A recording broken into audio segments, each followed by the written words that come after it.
Let's talk texture versus curl typing. And this is why your 3C is Greek to me. So a couple of years ago, I wrote a blog post on hairloveart.com stating, what does the 3C mean? Why are we using these as categories to describe our hair? And the reason why that came about is because people were leaving voicemails asking me, did I work with 3C, 4C, 2A hair?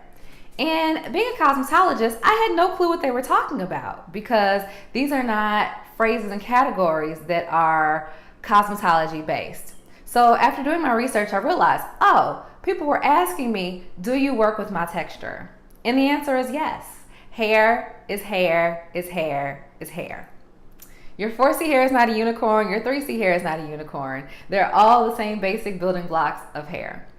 So the cosmetology terms for texture are fine, medium, and coarse.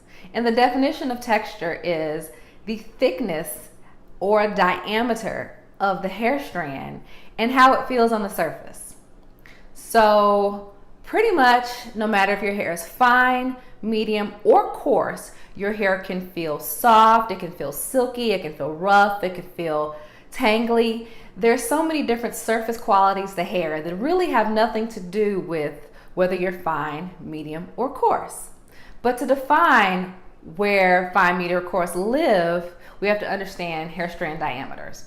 So fine hair has the thinnest and the smallest diameter of hair. That hair is kind of like a fine silk thread, and a lot of times they can be see-through or just very, very, very thin to where you can't see very many of them. Medium hair is kind of in the middle. It's your average hair, pretty decent thickness of hair strand, but not too thick. I kind of think of medium hair as your favorite cotton t-shirt that is soft but durable, that you can crumple up in a pile after you wash it but still put it on and the wrinkles kind of fall out. It's the hair that's kind of easy to work with. It'll do what you ask it to do and it will stay. And coarse hair actually is the thickest diameter hair strand. Coarse hair has many, many layers of cuticle, and often gray hair can be considered coarse, seeing that, as we discussed in the last video, gray hair can have up to 25 layers of cuticle. So when we're describing our hair, we're describing whether it's fine, medium, coarse. Now we also have to think about density. What is the density of your hair? Density means how many hairs per square inch do you have? So some people have hair where they can part it and you can see pretty decent amount of scalp. That would be considered low density, where you see a lot more scalp. You see hair strands, but you see a lot more scalp than you'd probably be used to. Now someone with medium density has pretty decent coverage over the scalp with their hair follicles, and they have pretty decent hairs per square inch. Now somebody with high density hair, aka thick hair, has many, many hairs per square inch, and oftentimes when you part that hair, you don't necessarily see scalp, you just see more and more hair follicles.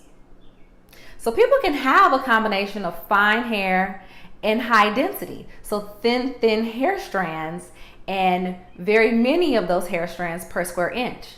You could also have the combination of, let's see, coarse hair, very thick hair strands with low density.